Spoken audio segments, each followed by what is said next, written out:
Lipstick muna tayo. Ayan. Para maganda naman tayo sa inyong paningin, mga kalingap. Ayan. Shoutout po sa lahat. Ayan. Sa mga kapwa ko po OFW. Ayan. Mag-iingat po kayo sa mandako kayo ng mundo naroon ngayon. At syempre may galab shoutout kila Kuya Bal, Ate Edna at Kalingap Rab. At sa lahat po ng mga nasa landing pad, Ambassador, Deputy at mga kalingap, Scouters. Ayan. At sa buong Karipa. Ayan. May galab shoutout po sa lahat.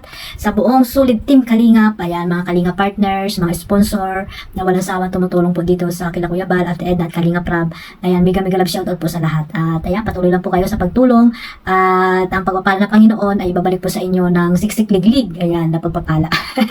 So ayun guys, no, banibagong reaction po tayo mga kalingap about po dito sa nabasa ko no, doon sa live ni Kalingap Rab kagabi, no, may mga comment po doon na kanya-kanyang comment po about po dito sa ano no, sa nanay ni Carla. Ayan, pati nanay ni Carla ay hindi hindi po nakatakas no. Nakatakas sa mga sa mga basher no, na walang sawang nambabas, walang sawang komento ng hindi maganda sa kapwa, di ba? Huwag po kayong maging judgmental mga kalingap. Ayan, sana po ay magkaisa po tayo at iwasan na po yung mga bashing no. Bashing lalo na po dito sa pamilya nila Carla mga kalingap, dahil sila naman po ay wala namang ginagawa sa inyo at nandyan lang po sila no mga kalingap para sumuporta din dito kay Carla, lalo na po yung nanay ni Carla. Siyempre nanay po yan, di ba mga kalingap? At ayun nga guys, no, at ayun nga, ay mahilig daw magpo-post dito sa social media about po dito sa mga issue dito kay Carla. Ayan, ang sabi nga dyan ay nasa na po daw si Carla ay hindi po maiwasan talaga ang bashing. Pero para po sa akin bilang isang ina, 'di ba mga kalingap, lalo na po nasa social media na ako at may Facebook na rin akong ginagamit. Ayan, syempre hindi po ko talaga maiwasan na hindi makapag-post. Lalo na po yung galit mo ay hindi mo talaga mapigilan, 'di ba mga kalingap? Kahit sino po mga kalingap. Kung ang anak mo na ay napo-provision na talagang binabas na ng kung sino-sino na hindi naman nila pinakain or hindi naman sila nakapag-share ng ambag or kahit konti man lang dito kay Carla, ay ganun na lang ang pagsasalita nila no, na pag babas nila dito kay Carla. Ako bilang isang ina, ako gagawin ko rin po yan mga kalingap, kaya wag po natin siyang dito sisihin mga kalingap kung nakapag-post man po siya sa sa social media, sa Facebook account niya mga kalingap, dahil ina po siya na talagang nagmamahal po sa kanyang anak. So, kayo po ba hindi nyo gagawin yan if ever na yung anak nyo po ay binabas na at kung ano-ano na mga sinasabi? Hindi nyo rin po ba gagawin yan mga kalingap, lalo na po may mga po kayo account po sa Facebook?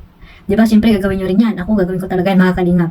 Hindi lang sobra pang mga salita ang sasabihin ko sa mga basher. Ayan. Siyempre hindi natin masisisi yung nanay ni Carla kasi nga ina rin po siya na tulad natin no, na nagmamahal sa ating mga anak, kaya huwag po natin siyang sisihin kung nakakapag-post man po siya sa social media ng ganun para po sa kanyang anak no. At magbasa na lang po kayo kung ayaw niyo po na nakakabasa po kayo ng mga against po sa inyo, yung mga bashing kayo, ay huwag niyo na po siya napakaalban, di ba? Huwag po tayong mag-judge ng tao na hindi naman natin nakakasama, hindi naman natin nakikilala, di ba mga kalingap?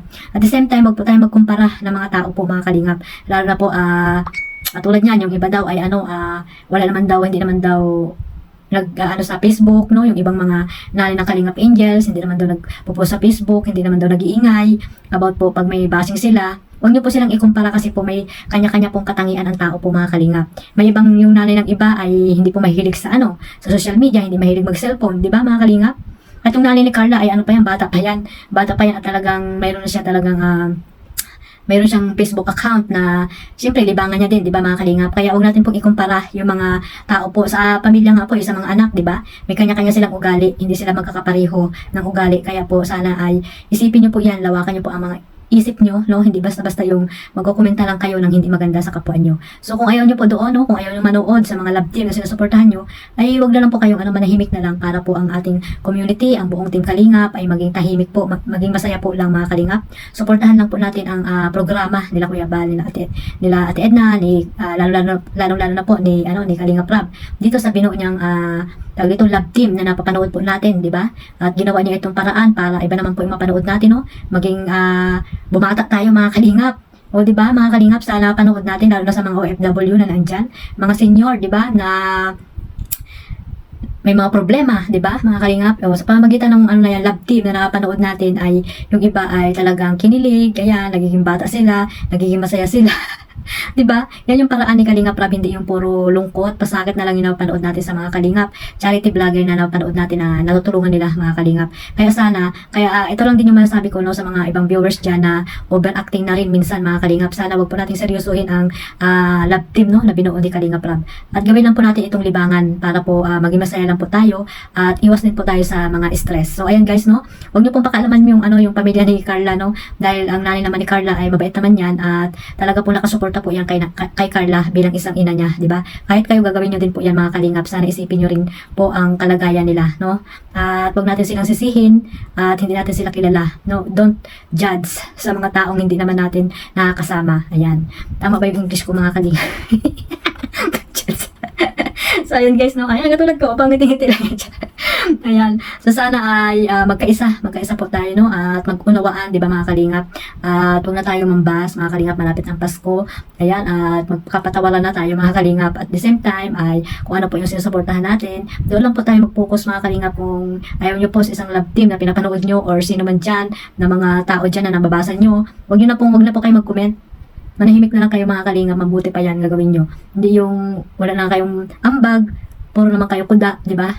Wala na kayong nilutulong, puro naman kayo suggest, di ba mga Kalingap? So ayun guys, no, suportahan lang po natin ang programa nila Kuya Bal at Edna at Kalingap Rob. Suportahan po natin sila sa kanilang mga ginagawa, no? Lalo na po sa mga landing pad na binuo ni Kalingap, ni Kuya Bal, ayan, no? At sana ay masuportahan din natin yung mga ambassador, deputy at mga Kalingap scouters at yung mga Kalingap charity vlogger, no? Suportahan natin sila mga Kalingap. At syempre, wag niyo pong kalimutan suportahan ang inyong lingkod, Kalingap Maymay. Ayan, maraming salamat po sa suporta ninyo sa aking YouTube channel. Ayan, sa hindi pa po nakasubscribe dyan, pasubscribe na po and click na notification bell para po updated po kayo sa aking mga reaction video na in-upload mga Kalingap. Ayan, maraming salamat po sa lahat, lalo na po sa mga OFW na laging naandyan po, na nakasuporta po dito sa aking YouTube channel at sa iba pa po, no, mga Kalingap. At shoutout po kay Mrs. Mera Calaber, ayan, shoutout sa iyo at sa iba pang mga kaibigan ko dyan, ayan, shoutout. At syempre sa aking mga mabait na supporters, ayan, shoutout po, shoutout sa lahat at sa iba pa, no, hindi ko na kayo maisa-isa, ayan, sa Jumcar supporters, ayan, maraming salamat po sa lahat. At yan lang guys, God bless us all, mag-iingat po tayong lahat, bye bye.